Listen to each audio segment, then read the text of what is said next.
Good morning, ladies and gentlemen, honorable House leaders. Thank you for joining us today. I'm Ryan Ponce Paclaco, and I'll be moderating today's press conference. I'm honored to introduce our distinguished guests. They are House Quadcom Lead Chair and House Committee on Dangerous Drugs Chairman and Surigao del Norte 2nd District Representative Robert Ace Barbers, House Committee on Human Rights Chairman and Manila 6th District Representative Benvenido M. Abante Jr. In advance, he'll be coming very soon.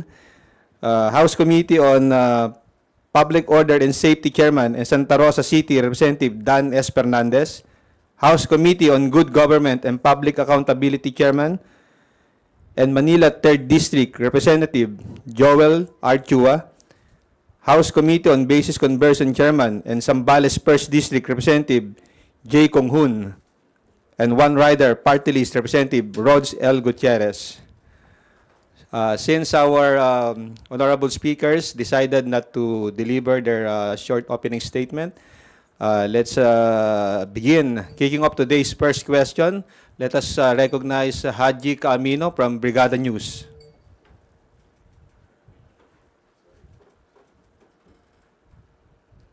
Sige po. Good morning po mga kongs.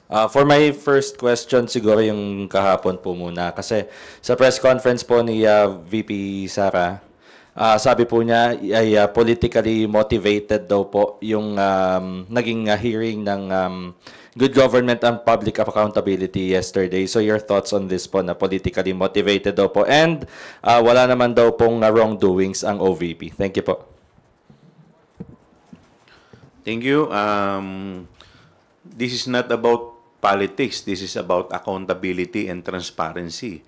Kung wala naman po talagang wrongdoings, bakit po hindi po sila dumating at bakit hindi na lang po nila sagutin ng issue?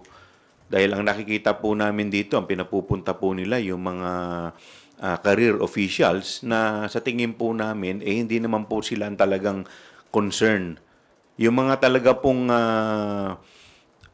mga officials na directly involved dito, parang pilit po nilang hindi pinararating. Parang nagkakaroon po ng cover-up dito po sa issue na to.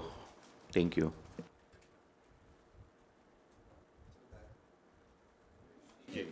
Okay, I think the easiest gateway, as always, is politically motivated. Ano na yan basang-basa na yung ganyang justification. And ako naniniwala ako that we are living in this world na talagang merong politika ang lahat ng bagay. I always saying that yung dito sa gobyerno, there will always be politics. Hindi naman pwedeng walang politika And even in the different field natin, maraming politika. Even sa media, meron tayong politics involved, di ba? Kaya yung politically motivated, I think we need to change the narrative na politically motivated to. Alam na natin yan kasi nasa government tayo And we are elected people and we are all politicians. Kaya ang tingin ko, yung sinasabi na politically motivated, granted na po yan. Kasama na po sa equation yan. So I hope that we will be stopped using the word politically motivated.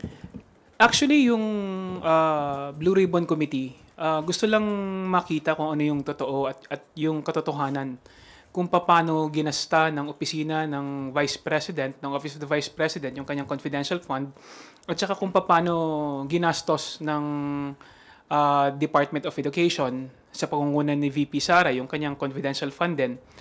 At sa totoo lang, nalulungkot ang committee dahil kung sino yung mga taong involved, katulad ni Acosta at saka yung kanyang chief of staff, hindi pinapapunta ni Vice President Sara dahil sila naman talaga yung may responsibility regarding doon sa confidential fund dahil siya yung disbursing officer. At sana wag niya nang pagtakpan kasi nga tama naman si Chairman Joel na parang nagkakaroon ng cover up. Kung sino yung mga taong wala namang kinalaman, yun yung pinapapunta nila. Samantalang yung mga taong may responsibility regarding dun sa kung paano ginastos yung pera ng ating pamahalaan, yun yung hindi niya pinapapunta. Plus yung sinasabi niya na hindi daw totoo yung mga resibo na ipinapakita, no, na ipinakita sa committee, galing mismo sa ano yun galing mismo sa Commission on Audit yun. Commission on Audit yung nagbigay sa committee. Kaya hindi po pwedeng sabihin ni VP Sara na peke yun. Katulad ni katulad ni Mary Grace Piatos, no? Sila ang naglagay ng pangalan doon. Alam naman natin na hindi totoo 'yon. Gawa-gawa na lamang nila 'yon. So, kailangan harapin nila yung responsibilidad sa kung ano yung ginawa nila at kung paano nila niliquidate, no, yung paggamit ng kanilang confidential fund. Siguro hindi nila akalain na scrutinize masyado yung kanilang pag-liquidate, kaya ganun na lang yung ginawa nila. Tandaan natin, pera yan ng gobyerno, pera yan ng mamamayan, kailangan merong transparency at kailangan may accountability. And VP Sara should be accountable kung ano yung ginawa nila sa Office of the Vice President patungkol sa confidential fund at saka bilang Secretary ng Department of Education sa confidential fund ng DepEd. To add lang po siguro, no, on the first part of the question, yung politically motivated, I think our colleagues mentioned it already pretty well. Kung maalala po natin, we've already wanted to discuss yung CIF funds nung sa budget appropriation hearings pa lang. At that time, sinabi na po nila, politically motivated, not the right venue. Ngayon na merong committee with the proper jurisdiction, sasabihin na politically motivated na naman, baka not the proper venue, hindi raw in aid of legislation. So when would be the right time to talk about the misuse of confidential intelligence funds? I don't think it would be fair to demean the committee by saying po na politically motivated po ito. It takes away the truth of the matter na ang hinahanap po natin ay transparency and accountability. Now with that said po na on the second question, wala pong wrongdoing yung OVP.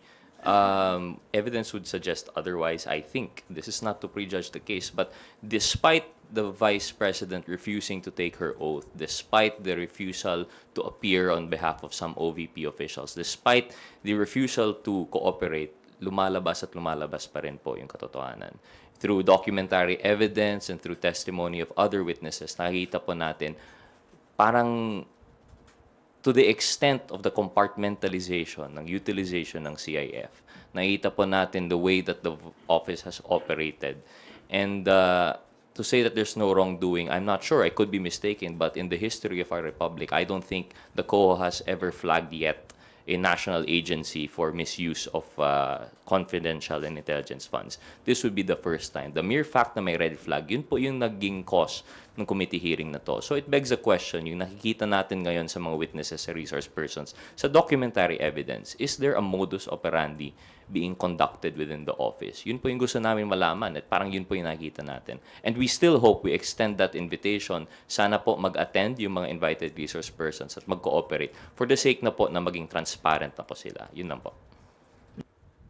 Ako naman, susugan ko lang yung sinabi ni Kong Rog, no, na ang mandato ho ng committee ito ay i-determine yung accountability ng public officers. In fact, it is very clear in the rules, no, na kung merong malfeasance, misfeasance, and non-feasance committed by any public official, then it is the mandate and it is the duty of this committee to initiate investigation. Now, we're not saying guilty ang mga taong naimbestigahan dito. Kaya nga kailangan makita kung ano ba yung mga dokumento that will prove otherwise, no, that there was no malfeasance, misfeasance, or non-feasance.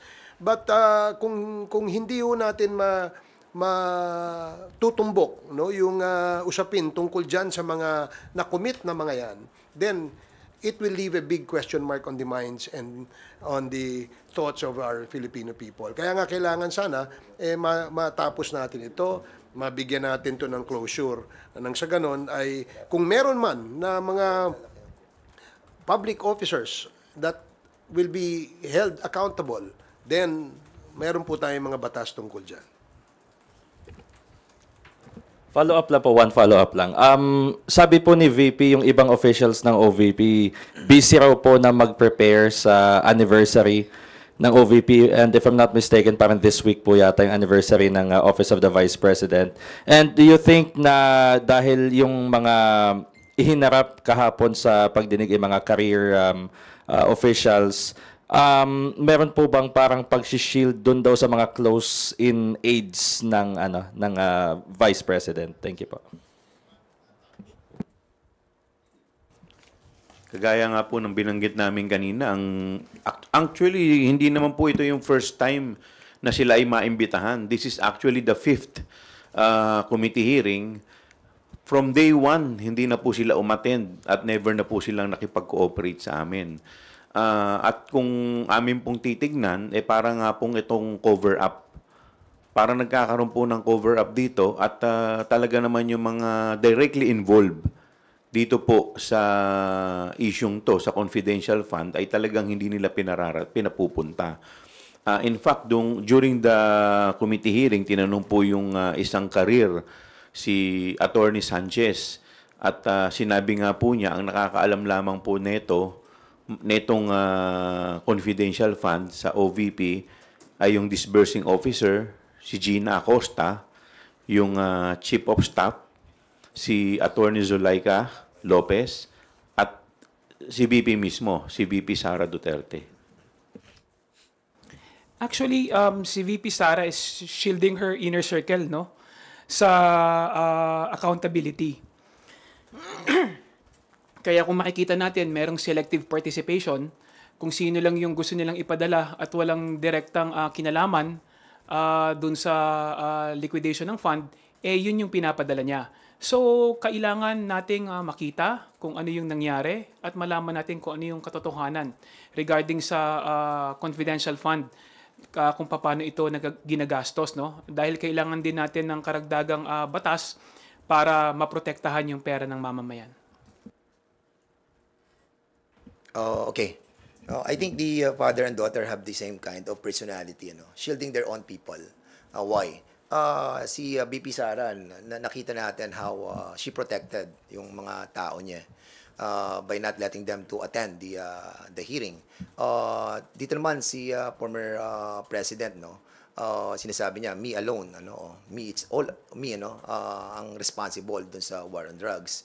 But kahapon lamang nagsalita na po si PNP chief at sinabi niya that 1,286 na mga affected ng war on drugs died and others were wounded, and yung iba naman po ay 219 cops were I think charged criminally, and marami po yung na-charge, almost 200 plus as well, and na-dismiss pala, meron po na-dismiss, 200 plus, and yung iba facing summary dismissal as well.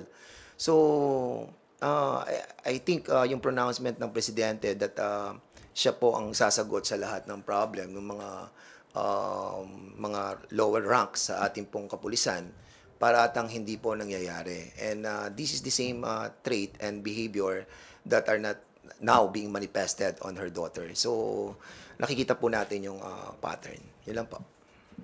In addition po sa sinabi ni Chairman Dan, kung may Davao model sa EJK, may Davao model din sa paggastos ng confidential fund. Nakikita natin yung pattern ng mag-ama, nakikita natin yung pattern na kanilang ginagawa patungkol sa extrajudicial killing at saka kung paano nila iginagastos yung confidential fund. Tandaan natin na ang Davao may pinakamalaking confidential fund yan sa lahat ng city sa buong bansa. So kung paano nila ginastos yung confidential fund ng DepEd at saka ng Office of the Vice President, binabase din nila sa Davao model. In addition lang po, on the first point, yung the reason for their absence, I think nabanggit naman ni Chairman Chua na this is not the first hearing. We're already in our 4th or 5th po ba? And yet they did not attend. I don't think for all those hearings it would account for yung preparation for the OVP anniversary.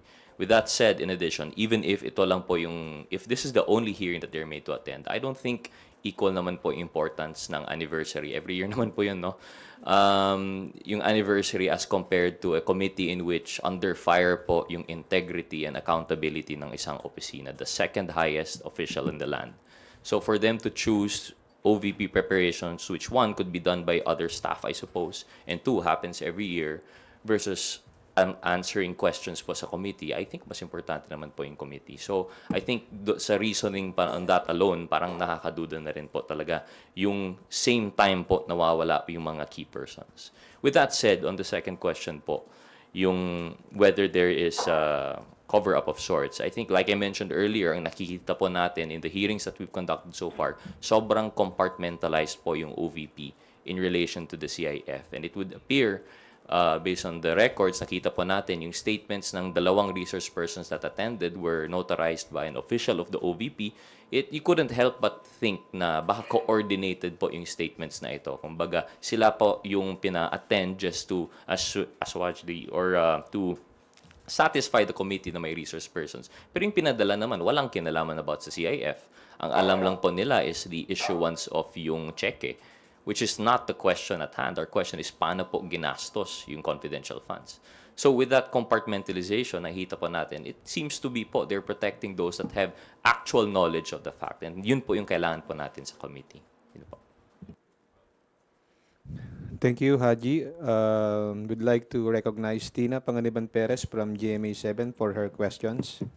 Good morning po, sirs. On the Quadcom hearing, bakit po canceled yung pagdinig bukas and when was the decision to cancel arrived at?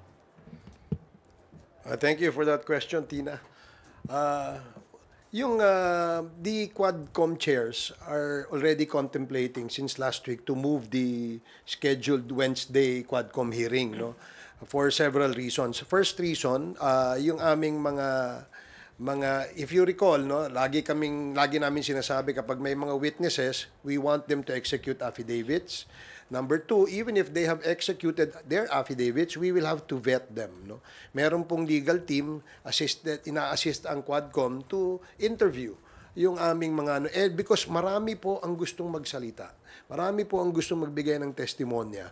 Ang aming pong palagay, kailangan aralin namin, no? Kung sino ho yung aming iharap dun sa usapin ng EJK, dun sa usapin ng drugs, at syempre dun din sa usapin ng Pogo. Now, because of the several witnesses who wanted to give their testimony before the Quadcom, we decided that we should maybe interview them all first. Tingnan namin, sino ba yung yung mas credible doon? And it will take a lot of time, no, para sa amin. So we decided that before we set this meeting, again, no, kailangan kumpirmado na kung sino yung ating ihaharap. Sino yung mga witnesses na pwedeng magbigay ng kanilang salaysay na ika nga ay may credibility. Kasi gaya nung sinasabi ko sa inyo noon, marami yung gustong tumistigo. In fact, umabot pa kami sa punto na yung isang gustong tumistigo, pagkatapos siya magbigay ng kanyang affidavit, ay umabot kami sa punto na kailangan pa naming ipasuri siya sa psychiatrist, no? Ipasuri siya through a polygraph test sa Krame, no? Para malaman namin kung ito ba'y nagsasabi ng totoo. Hindi ho madali, no, magpresenta ng witnesses. Kaya napag-usapan nga namin, kagaya ho kahapon ng hapon, na-decide na ho namin na i-cancel yung aming meeting supposedly for tomorrow, ngayong Wednesday, November 13, to give us more time hanggang next Thursday to interview, to set up our agenda, at tapusin po lahat ng pwede naming ma-interview. That is the reason why we had to cancel.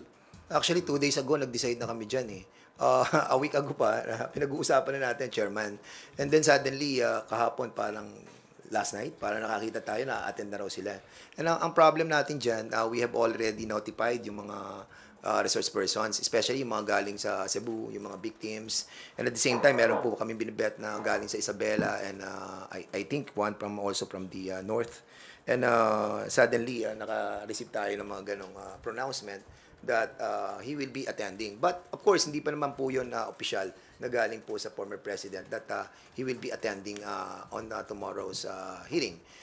Unless and until that we have received any copy from him, then most likely. But it's hard to na makapag-ano na po tayo tomorrow because yung pronouncement and the invitation to other resource persons were already been canceled. Dagdagan ko lang yung sinabi ni Kong Dan, no? Kahapon pa na-cancel na namin yung aming hearing eh. At 6:30 p.m., the Quadcom chairs have already informed the Secretariat to send out notices to all our members and to all our invited resource persons na hindi po natin matutuloy yung ating hearing ngayong Wednesday, no? At all these notices via email, via digital and Viber notices, pinadala na ho yan kahapon pa lang. And wala ho kaming wala ho kaming confirmation pa kung sino yung a-attend eh. Wala naman ho nagsabi sa amin na may a-attend na sa Wednesday because as early as yesterday, we have already sent out cancellation notices. Kaya wala namang nagulat lang kami ngayon na meron palang gustong umattend, no? Welcome naman po 'yan sa atin. Kaya lang na-cancel na po natin. And just to let everybody know that we have already postponed it for November 21st, Thursday next week.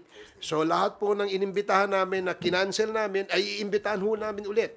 Nang sa ganoon, mahaba-haba ho yung inyong preparasyon, mahaba-haba inyong oras para maka-attend dito sa aming Quadcom hearing sa next week. Mr. Chairman, baka iniisip ko rin during the time that we have discussed that on Sunday, I think we finalized on Sunday. Baka may mga chairman na mole doon sa pag-uusap natin. Just kidding. Pero we already decided last Sunday pa po at pinormalize lang po namin yan kahapon. And that's the reason why we already have a meeting yesterday. Unfortunately, may mga gantong issue na darating daw po. And I think it's hard for us to really send invitation again to those who have been canceled resource persons. And kung wala naman talagang kung wala naman talagang direct statement ang ating former president na darating siya, tingin namin propaganda lang yung lumalabas ngayon sa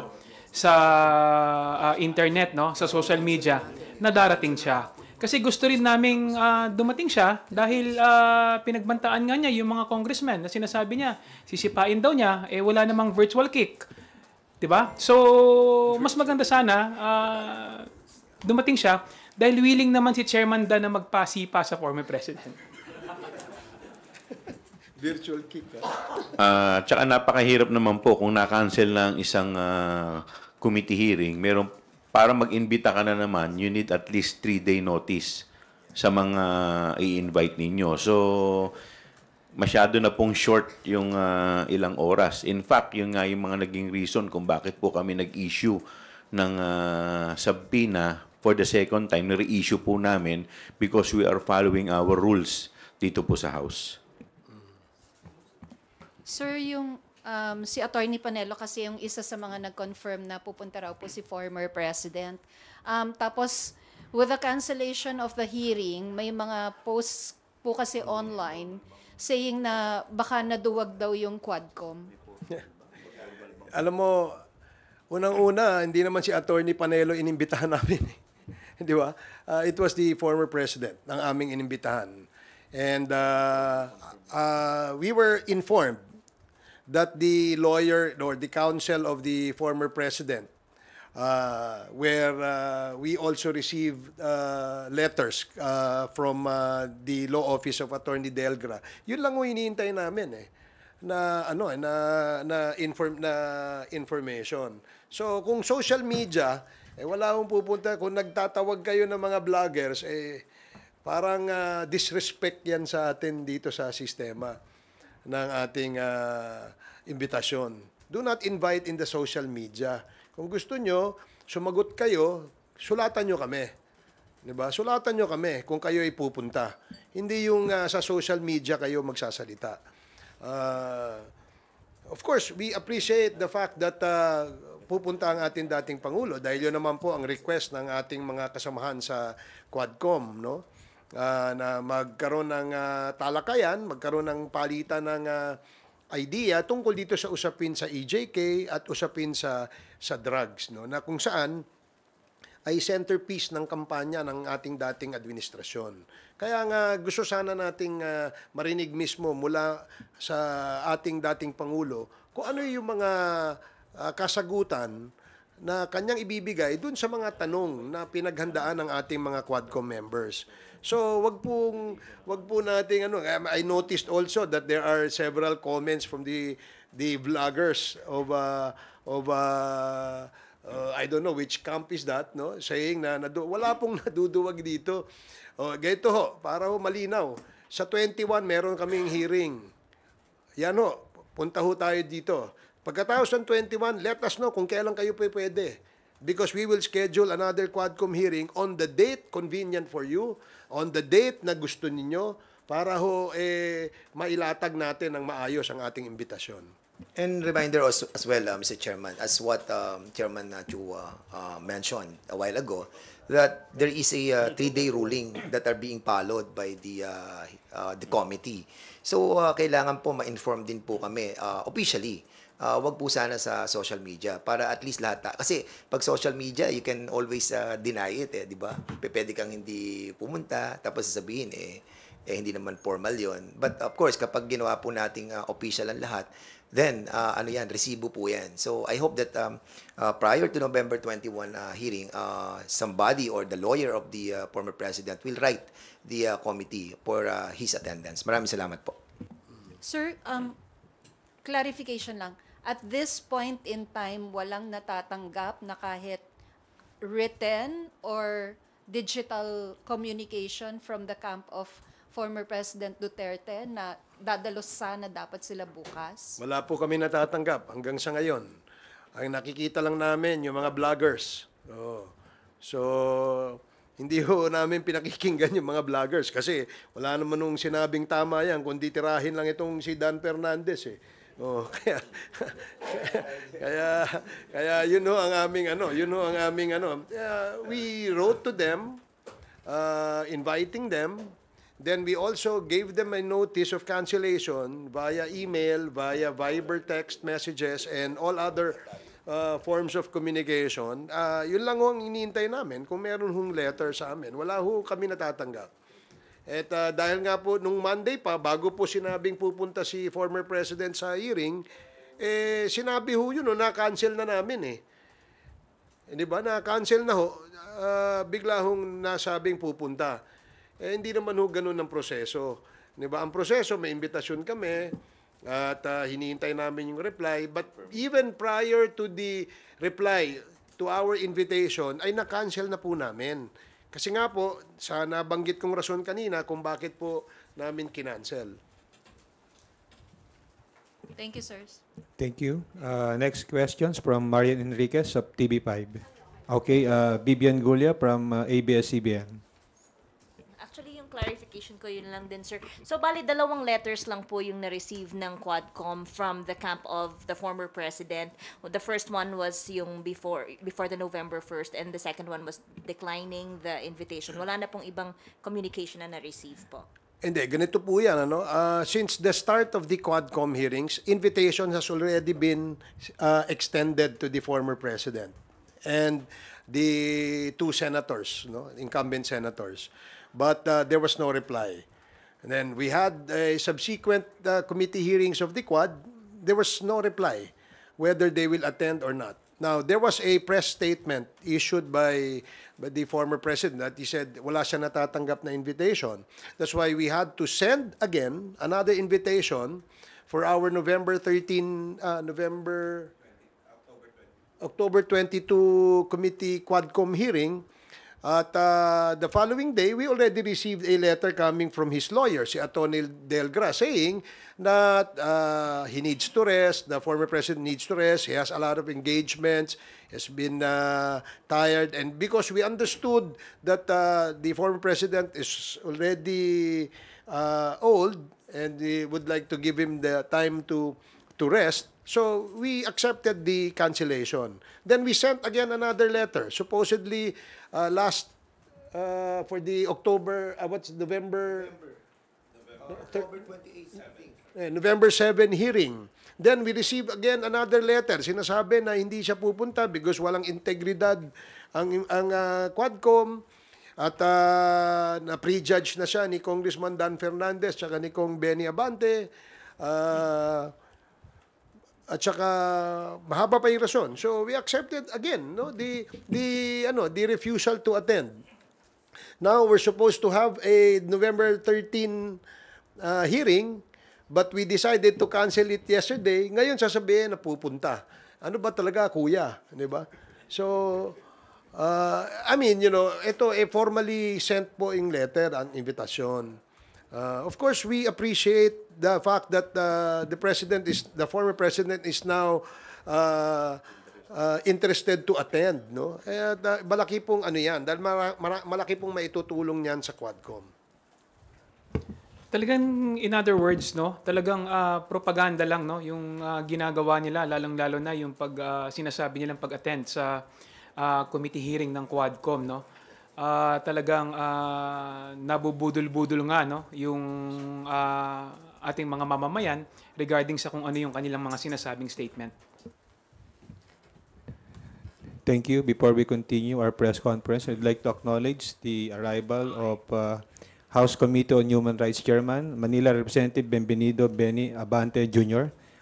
Thank you for joining us, sir. Okay, Bibian, are you okay? May I call on Lenesca Panti from GMA News Online? Good morning po. Sir, yung kay former President Duterte also, he said that he had nothing more to say, to add, given his testimony in the Senate, the drug war probe. And he also said na wala na daw siyang pera para pamasahe. Papamasahihan niyo daw ba siya? That's how he said it, na wala na daw siyang pera, pamasahe. So how do you respond to this, na he has nothing to add more to what he said in the Senate? So do you agree with that? And yung second na wala daw siyang pamasahe papunta dito? Well, in fact, that was stated in the letter of Attorney Delgra. No? Sabi niya, he has nothing more to add, no? Dun sa Quadcom. Sinabi na daw niya lahat ng gusto niyang sabihin sa ano. And of course, we took note of that. No? Pero nga, mas maganda nga sana na sa kagustuhan ng mga mayorya ng membro ng Quadcom na makaharap at matanong direkta ang ating Pangulo, dating Pangulo. So, I think if the President would welcome that, we will appreciate, no? Kapag siya nag-attend. Yun nga lang po, nagkaroon lamang po ng cancellation ngayong Wednesday because of the reasons I stated earlier at hindi dahil sa sinasabi ng mga vlogger. Wala hong hindi ho namin pinakikinggan yan. Nababasa-basa lang po natin yan. Kung sa mga pamasahe naman, nag-usap-usap ang mga chairman. Ang pinakamalaking ambag ay si Congressman Dan at gusto lamang malaman kung ilan sila, no, so that we can also accommodate at ma-arrange din po yung mga accommodation. And at the same time, siguro, we have to make it formal, no? I-formalize natin lahat. Kasi nga, pag yung sa social media tayo nagsagutan, I think it will not be proper, no? At maliligaw po tayo. Especially yan, nagpo-pronounce sila that they will be attending. And it's not even coming from the President, di ba? So, we are governed by the rule of law and we are governed by the rules of the committee. And I hope that kung talagang a-attend po ang Presidente, now is the right time to notify the committee, especially November 21 pa naman yan, malayo pa, Thursday pa. So we have all the time, no, para i-prepare. Ang problem talaga, alam nyo, mahirap din naman po yung bukas maghihiring na po kami. Eh di somebody will accuse us that we are, kumbaga, binibreak namin yung own rules namin of the three-day notice. Kaya sana po, no, ibalik na po natin yung tamang proseso para nang sa ganon, we will be guided accordingly. Chairman Abante. Just lang, sir, to add, yung sinabi niyang wala siyang pamasahe, it was a press conference. It was not a hindi siya galing sa vlogger. He had a press conference and he said na yun nga, wala daw siyang pamasahe. Well, nasagot na po ni Chairman Ace Barberson tungkol dito. So, we're willing to chip in kung talagang kinakailangan. No? If really the President wants to come. Hindi namin siya pipilitin, no, according to his condition, a health condition, o mental condition. Kami naman we would like the people to know that we have high respect for the former president, and we really want to hear his side of the issue. Kahit na po marami siyang nasabi sa Senado, it's up to him actually. It's up to him. Hindi naman niya sinabi personally na pupunta siya. It was actually his lawyers who said it. So, it's up to him. If you'd like to come, very much welcome po siya. Just like to add lang po no, on the first point, kasi po, our only basis is yung letter ni Attorney Delga. I don't know yet the sentiments of the former president. But when the committee invites resource persons, it's not only for them to have any unilateral pronouncements, but we also have questions. So pag sinasabi po nila they have nothing more to say, I think kami po sa committee ay marami pong katanungan. So we hope that they do reconsider. When he appeared before the Senate and he made those pronouncements, I think it left more questions than answers. So on the topic lang po, no, na sinasabi na they have nothing more to say, I hope that they could reconsider, take the invitation, and then answer the questions of our members. Yun lang. Thank you, Lenesca. Gab Lalu from Inquirer Online, please proceed with your questions. Sir, just a quick follow-up. Kasi na-mention po yung advanced age ni former President Duterte. Pero if I recall, in one of the hearings before the Quad Committee was formed, parang pumunta po si former Senate President Juan Ponce Enrile, di ba? To explain dun sa CESA. May ganun din po. Parang kumbaga kung nakapunta po si former Senate President Enrile, bakit hindi makakapunta si... Well, actually, yung ano yun, sa Committee on Public Order and Safety, when we started the investigation on the POGO, it was initially referred to my committee, and we invited the former Senate President, si Juan Ponce Enrile, and with all due respect with him, talagang siya po ang inuna namin because of his old age. And lahat na po ng mga questions that wanted to be asked about dun sa I think executive order number I forgot, 53 ata o 54 about sa POGO ay tinanong na po kay former Senate President, and after which ay pinayagan na po namin na makauwi po si Juan Ponce Enrile, and we hope that sana ganun nga din po ang gawin, no, kasi naman lahat naman po ng members dito, no, we just have to establish lang po dun sa hearing that kailangan po talagang ano po natin yung proper decorum, no, at sana walang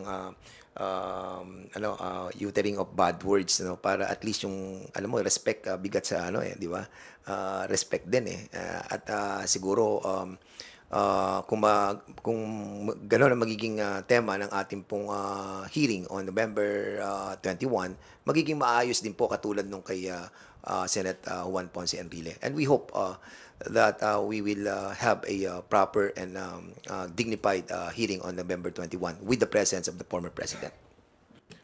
Para lang malinaw, yung aming desisyon to cancel the hearing ay kahapon po yon, Lunes, no? Lunes dahil po ang susunod na hearing ay sa Miyerkules. Pero last week pa ho, napapag-usapan namin yon dahil nga tuloy-tuloy yung aming vetting sa aming mga witnesses. So we decided na mukhang kukulangin tayo sa oras at sa araw para matapos natin yung interview namin dun sa mga gustong magtestigo. So we decided yesterday ng hapon na i-cancel na ito. And immediately, the Secretariat sent notices to all the resource persons, to all the invited guests, and ati pong mga members. No? Wala hong confirmation na may pupunta si dating Pangulong Duterte. Wala hong ganong information. In fact, nalaman lamang namin na pupunta siya, no, dahil nga marami daw kumakalat sa social media. But we already canceled. We sent out notices of cancellation kahapon pa ho. So ang confirmation nila came after we already canceled. So sa susunod, huwag nyo na i-cancel. November 21 po ang aming next invitation. And if you wish to attend, we will appreciate. If you do not, then please let us know ahead of time. Sir, just another follow-up. Usually po ba gaano katagal yung response time ng mga resource persons? For example, if you sent out the invitation last, kunyari, Monday, how long do resource persons reply? Depende sa yung iba, immediately they reply, no? Meron na kaagad mga receipt, no? Yung mga notices, no? Meaning they acknowledge that they already received the cancellation notice. Yung iba naman, it takes a while, no? Minsan 2 hours, 3 hours. Minsan nga hanggang kagabi, meron pa nagpadala ng notice at 9 10:35 p.m., formal notice of cancellation was sent to Attorney Delgra at 9:23 p.m. And an email also was sent to him at 10:35 p.m. So, sumagot lang siya this morning at 7:14 a.m. this morning. So, we already advised him, but basta ang aming objective ay ma-advise sila prior to the date, the scheduled date of the committee hearing so that hindi na rin po sila maabala. Wala, it was just a acknowledgement receipt of the cancellation. Yun lang ang So meaning they knew already na canceled na yun kagabi pa, no? Because it was already sent eh. So yun yun ang ngayon lang namin nalaman na meron palang interest to attend ang ating dating Pangulo sa Wednesday where we have already canceled nung Monday.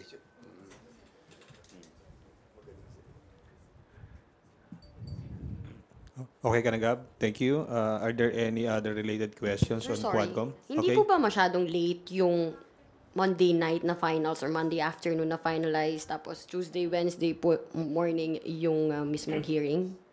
Kung kunyari nakauwi na po or lipad kumbaga from other provinces yung mga resource persons. Hindi, kaya nga we made it the point that yesterday masabihan na kagad namin sila, no?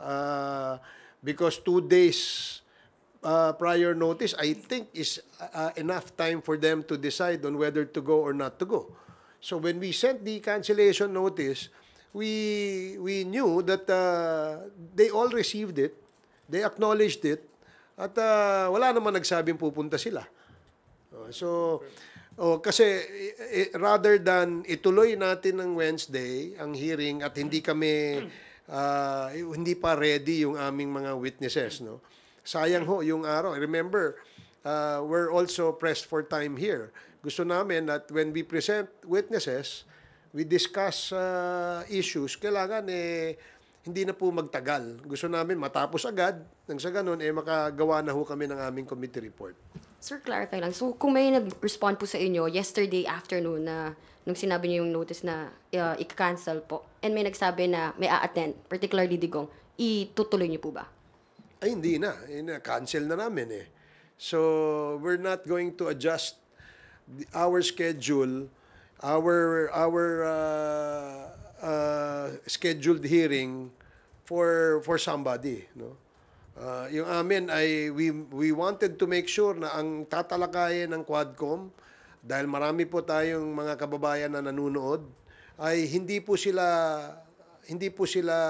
they will not feel shortchanged. I don't know how to say that, but hindi ho sila magkakaroon ng pakiramdam na parang nabudol sila. Wala akong pambubudol sa Quadcom. Dahil yung amin po, para mailabas yung katotohanan, kailangan pulido ang aming mga testimonya ng aming mga witnesses. Thank you. Your question is still related to Quadcom? Okay, go ahead.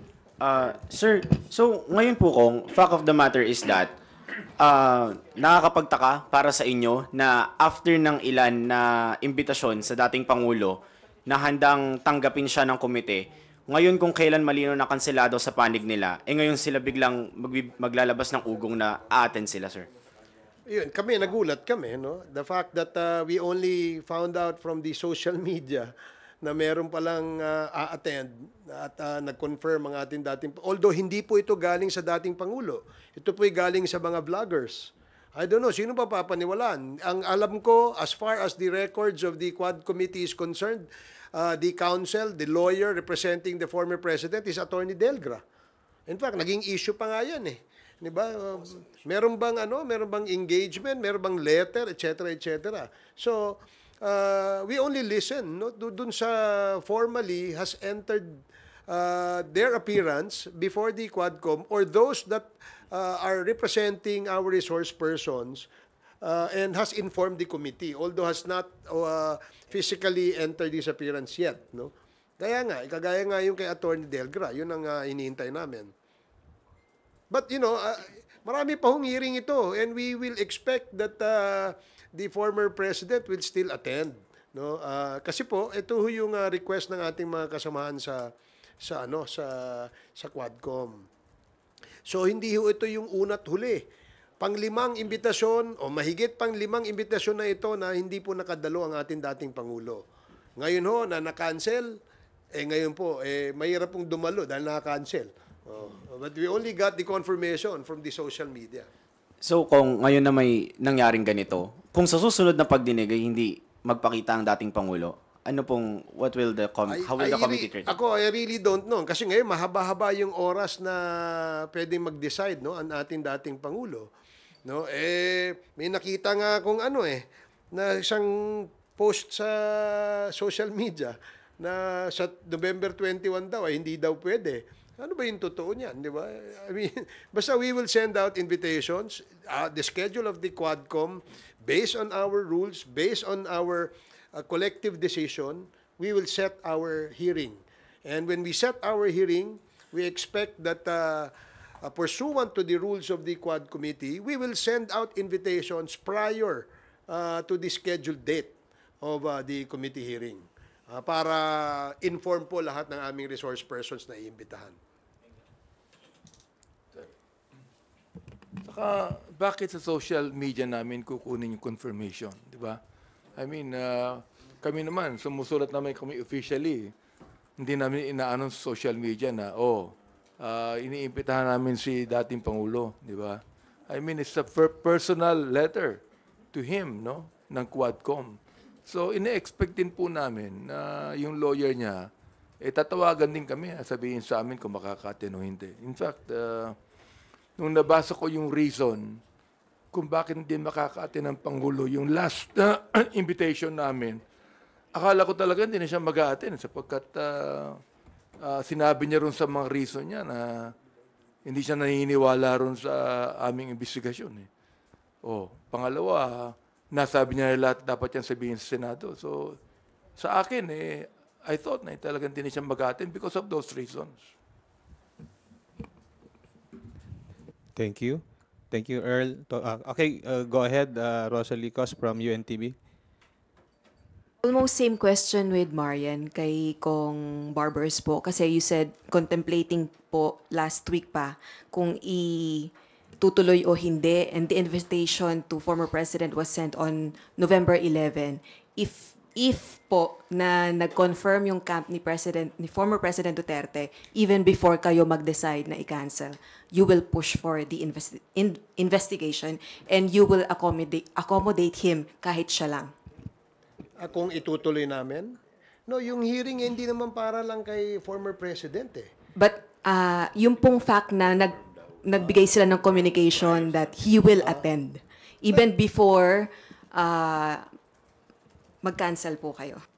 Well, kapag may confirmation ng ganyan, we will have to make do with the witnesses that we have already interviewed.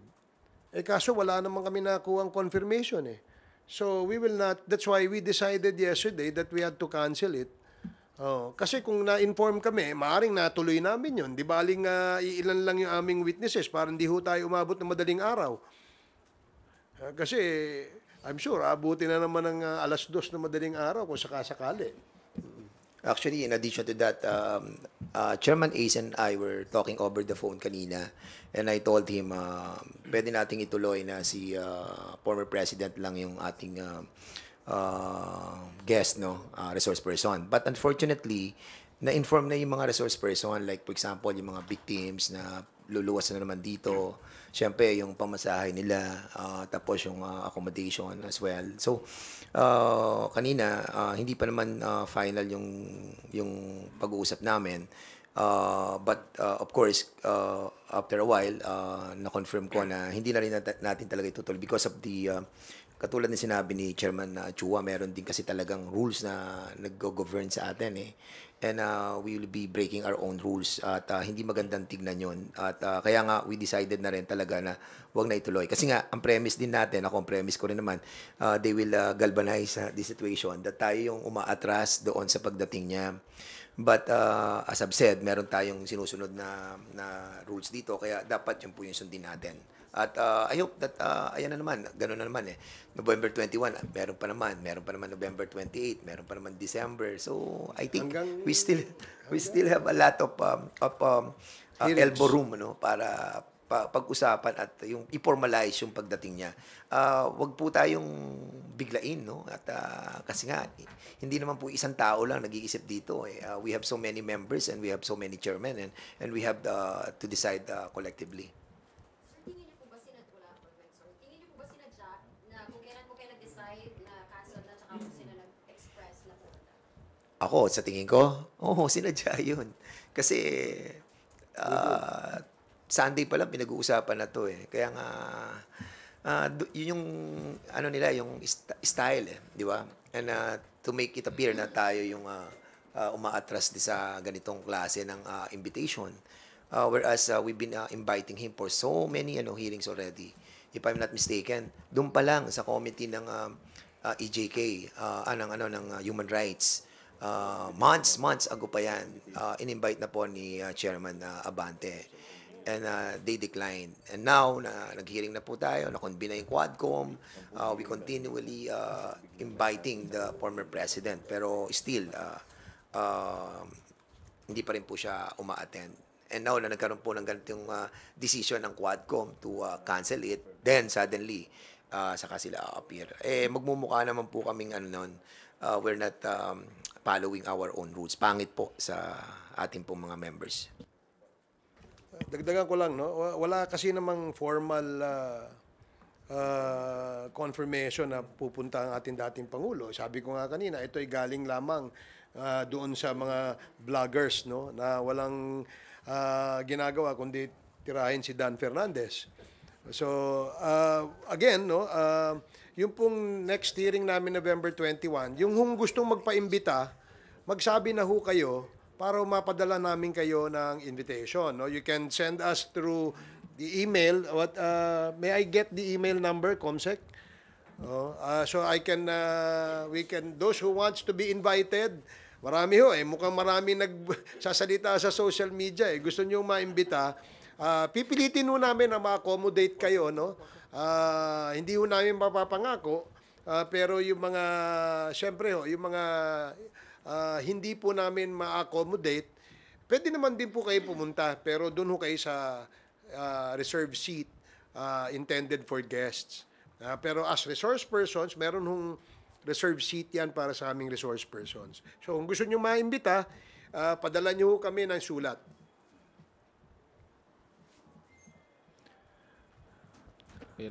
Okay. Bibian Gulia from ABS-CBN 2. Sir, if you would have confirmation lang, si Colonel Garma po left the country last November 7th. Hindi na po ba siya kakailanganin tanungin pa ng Quadcom? No, nandiyan siya nung huling hearing namin eh. Kasama niya yung si dating Colonel Leonardo. He was also there, represented by with his lawyers, no, kasama. So we have no idea kung umalis sa bansa, nasa bansa ba, nakaalis na. I have no information. Pero hindi na po siya kakailanganin tanungin pa ng Quadcom in the succeeding hearings? Well, we advised them na kapag kinakailangan sila, ay kailangan na mag-attend sila. So far, kasi nag-move forward na tayo ng topic, no? Napunta na tayo dito sa, tapos na tayo dun sa Barayuga case, no? Somehow, no? Meron yung mga witnesses na hinarap po natin tungkol dyan sa kasong yan, ay nagpagbigay na rin sila ng kanilang salaysay at na-record na po ito ng ating DOJ. In fact, nag-uumpisa na ng PI, no? Yung ating DOJ sa kanila, no? I think nakausap na rin sila.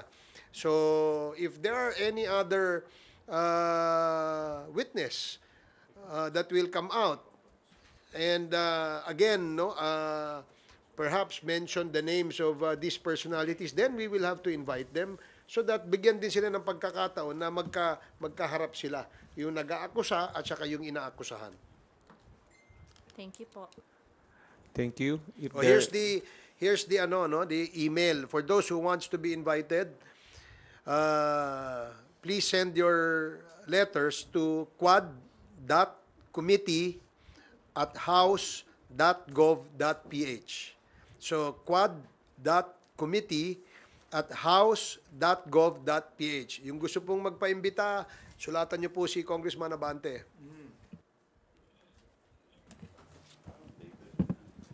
Pati yung vloggers, pwede namin imbitahan.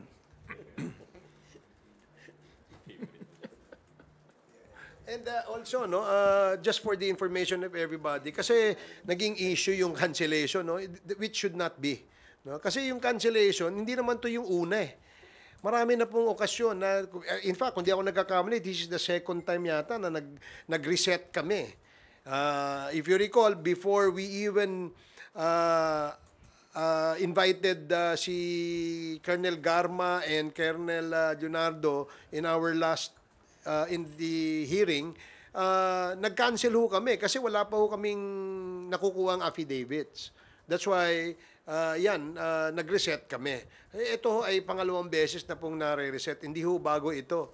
At hindi naman po din po bawal ito.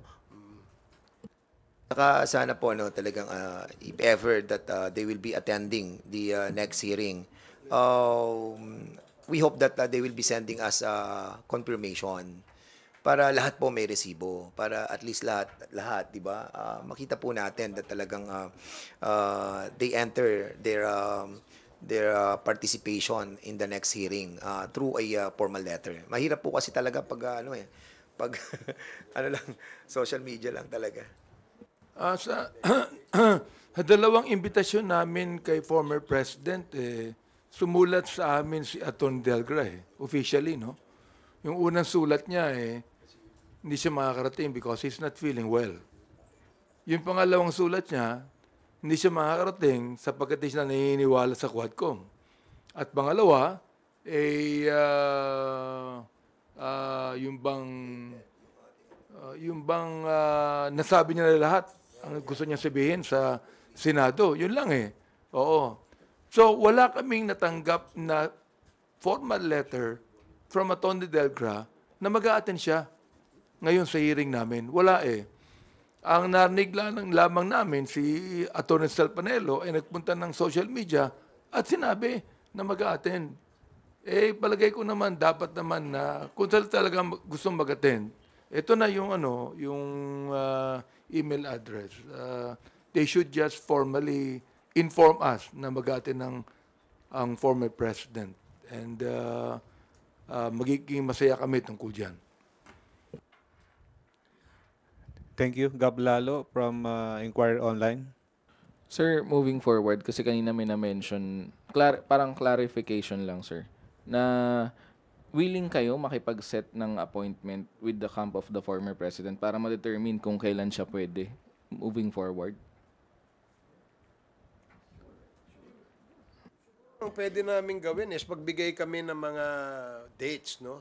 Ahead of time, at least, kagaya ngayon, no? Sinasabi natin na November 21, meron ho tayong nakaschedule na Quadcom hearing. And then, siguro, pag-uusapan din namin kung kailan ulit yung susunod so that ahead of time, we will already inform all our resource persons na gustong mag-attend. Kasi if we do that, no, yung gano'n, no, parang other resource persons also might ask for that kind of special treatment, no. And I think tama si Chairman na mag-set na lang po ng availability ng bawat isa para nang sa gano'n ay hindi po kami to be construed as taking special treatment to other resource persons. Thank you, Gab. If there are no further related questions on Quadcom, we will move to another topic. Okay. Terence Grana from AAP Radio, you're recognized. Yeah, good morning. Nasabi ni PNP Chief Romel Marbel nitong nakaraang mga araw na madami pong pulis ang humaharap sa kasong kriminal at administratibo dahil sa kanilang paggampan ng tungkulin sa drug war ng Duterte administration. Sabi niya, the promised protection daw from PRRD was not realized. Comment.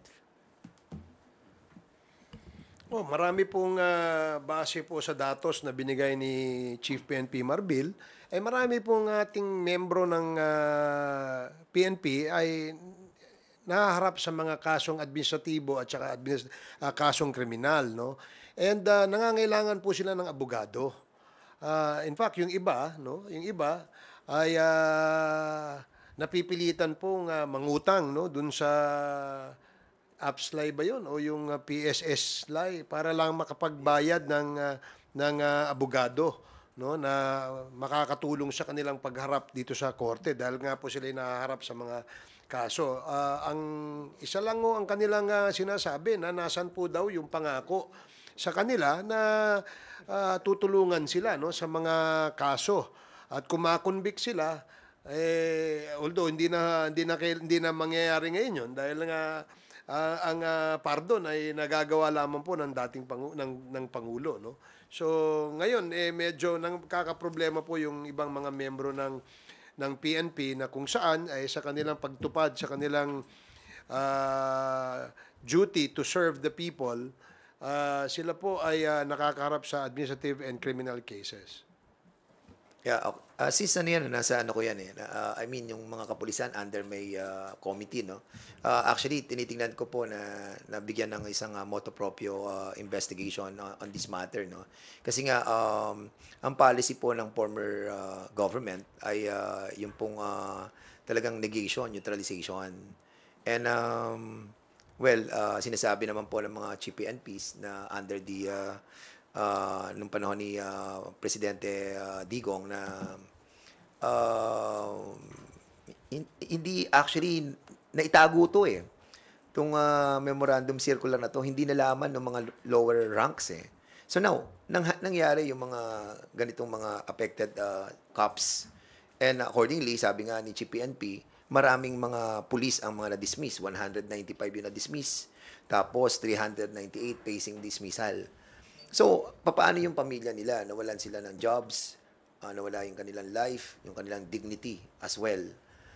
In following those orders, now we wanted to investigate in order to find out what are the necessary things to do, especially dito sa mga pamilyang ito. Kailangan siguro po natin ma-distinguish, no? Yung isang lawful order and unlawful acts na ginawa ng mga pulis. Kasi kung mapapansin nyo, na-dismiss sila mga lower rank sila Hindi nila alam na yun ang ginawa nila is unlawful. Di ba mayroong pronouncement ng presidente na me alone will be responsible for the effects of the war on drugs. Now, na nangyari sa kanila to, so sino ang tutulong sa kanila? Di ba? So I think the government should also step in order to find out yung culpability na nila talaga. May intention ba talaga or it was really a call of duty. So kailangan po natin malaman yung mga na-experience nitong mga naapektuhan ng war on drugs.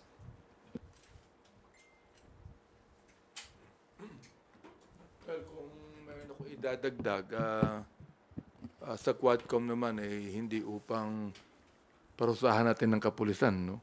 Kundi para tulungan din natin. No? Meron mga kapulisan natin na gustong magsabi ng katotohanan. Pinag-usapan na namin to that we are there to help. We're there to ask the DOJ to perhaps provide a witness protection program on them, no? Palagay ko naman the present crop of the Philippine National Police leadership would provide protection for policemen who are honest enough to tell the truth. Diba? Hindi namin sila pabayaan. That we could be able to assure them.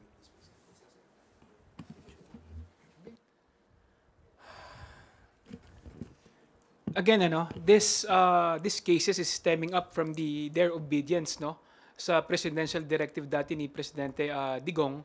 So nakakalungkot lang na napabayaan yung mga pulis, no. Siyempre they are akala nila na they are following a direct orders coming from the former president.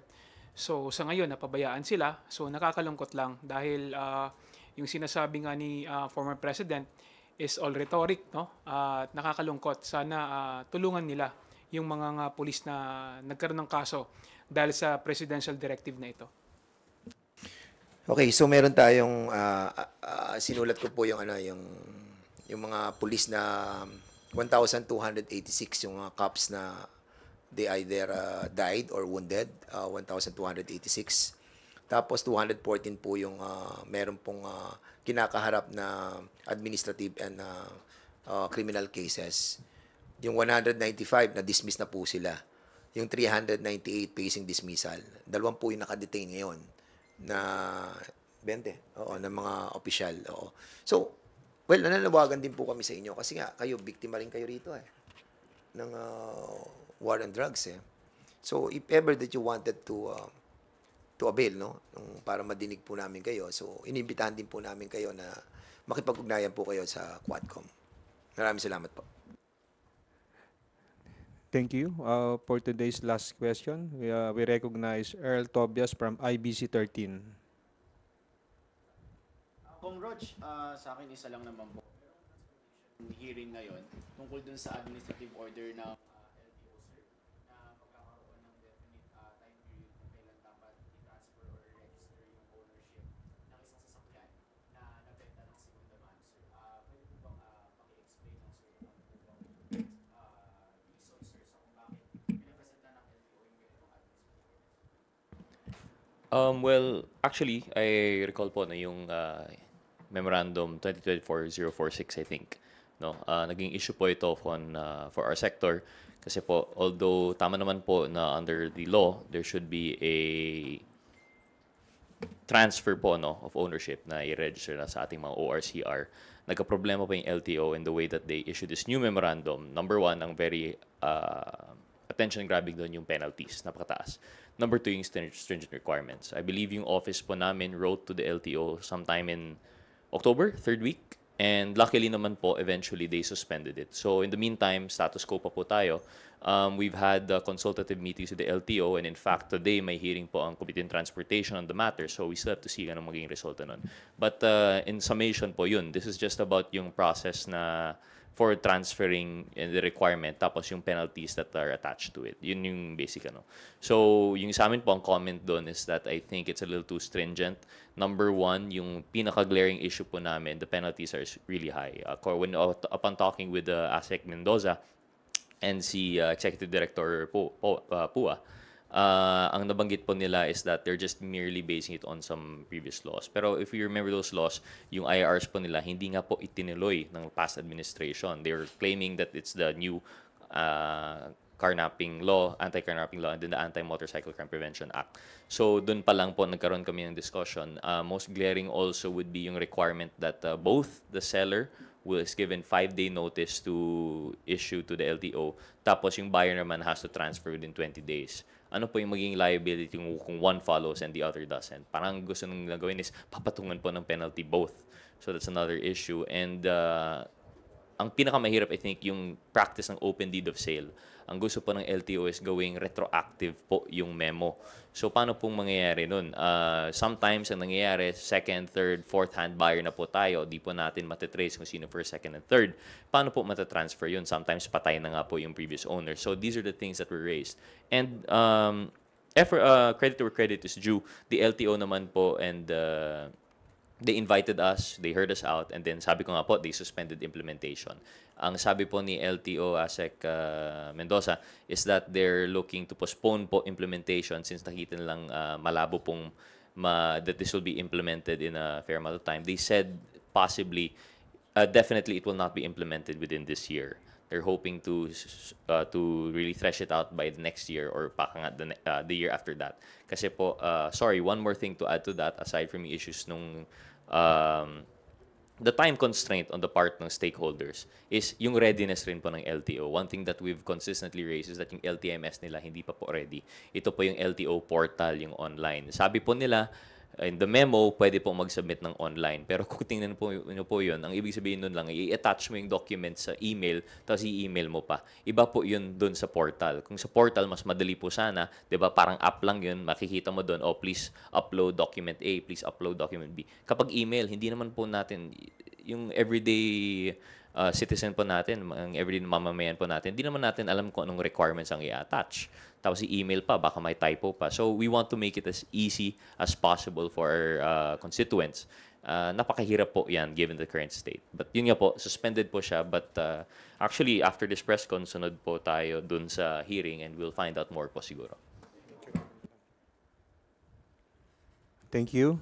Before we end our press conference and take our lunch, may we invite our resource honorable speakers to share their short closing remarks.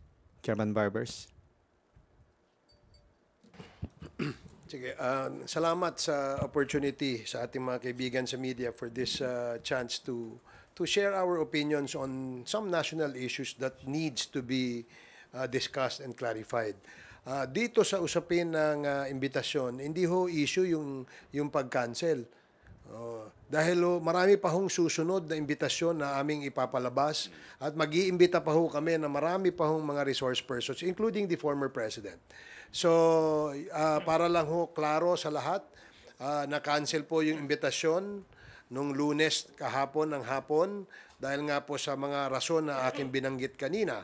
At hanggang ngayon, as I speak, wala pa ho kami nakukuhang confirmation coming from the former president that he is attending if we will push through with the Wednesday committee hearing. So wala ho, social media lamang po. So sana ho, sa susunod na imbitasyon ng Quad Committee ay ma-advise po agad kung sino ho yung gusto magpaimbita at sino ho yung dadalo. Nang sa ganun, wala hong confusion na mangyari. No? Kami po, ang aming panawagan sa ating mga kababayan, wala hong ibang layunin itong Quadcom, kundi po ilabas lamang ang katotohanan. Wala pa ho kaming sinasabing guilty si Juan o guilty si Pedro.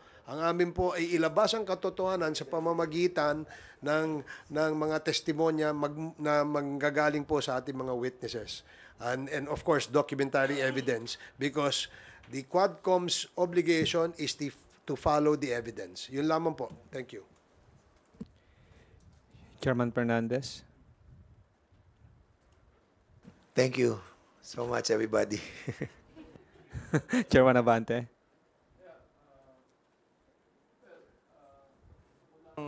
I-share sa ating mga kababayan that again, itong Quadcom hearing natin is in aid of legislation. Nakita niyo naman na 3 ng bill ang aming final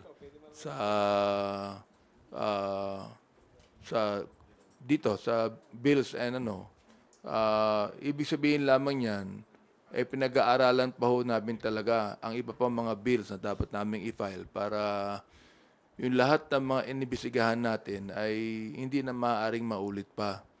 Pangalawa, this is not to determine who is guilty. Sinabi na nga ni Chairman Ace Barbers ito, This is just to let the people know kung ano talagang katotohanan tungkol dito. And this is not even focusing on the former president. But we are actually focusing on the illegal, immoral things that is happening to our country. Like the EJK. Napakalaki niyan. Napakalawak niyan. Like the POGO. Like the drugs na napakalawak din po niyan. Yun po yung focus namin. This is not in reality putting personalities to it, but just, abiding with the issues on hand. Kaya nga, ang pakiusap lang namin ay sana po makipag-unay sa amin yung mga abogado ng ating former president kung talagang officially mag-a-attend siya. Hindi lamang namin makikita sa social media na mayroon mag-declare na mag-a-attend po siya. We would like the lawyers of the former president to really communicate with us properly and officially. Kaya maraming salamat po sa inyo sa pagbibigay niyo ng pagkakataon sa amin upang maipaliwanag lahat ng mga bagay na ito. Thank you. Thank you. Chairman Chua. Thank you. Ito pong hearing ng Committee on Good Government, ito po ay about transparency and accountability. At kagaya nga po ng aming binanggit na this is the right opportunity kung talaga naman pong walang kasalanan, wala naman pong nagawang paglabag, kagaya po ng sinasabi po nila, this is the right opportunity para maipaliwanag po yung mga issues na at para linawin na rin po yung mga issues na nakabitin po dito po sa committee. Ito po ay ginagawa po natin in aid of legislation nang sa ganun po yung mga nakikita po natin ng mga loopholes ng batas ay maitama po natin. And of course, siyempre, yung ating pong, ang Kongreso po ay laging may oversight function. Huwag po natin kakalimutan yan. At siyempre, ito pong pinag-uusapan natin dito ay hindi lamang po natin pera, pare-parehas. Ito po ay pera ng taong bayan. So muli po, maraming salamat po. Chairman Kong Hun. Maraming salamat po. Representative Gutierrez. Nabagit na rin po ng lahat ng chairman. Sana po mag-participate lang po tayo. We're looking forward to a resource person. Sana mag-attend lang. Yun na po. Thank you to our media friends for the press con. Sana nasagot po namin yung mga katanungan ninyo. Thank you. Before we finally conclude, sorry, honorable guest, can we still entertain one more question from Sandro Ochona of Billionario TV? Sir, sorry, meron lang kaming hingin na confirmation. May tweet kasi ang ABS-CBN News na last November 7, si former Police Colonel Royina Garma left the country going to... meron na? Okay. Sige, sorry. Akala ko hindi pa natanong. Sorry, lumaman. Okay. Okay lang. Thank you, Chairman Salamat. Barbers, Chairman Fernandez, Chairman Abante, Chairman Chua, Chairman Kong Hun, and Representative Gutierrez for joining us today. To everyone, maraming salamat po ulit. Saan siya nagpunta? Picture daw, picture. So, wala na tayong photographer.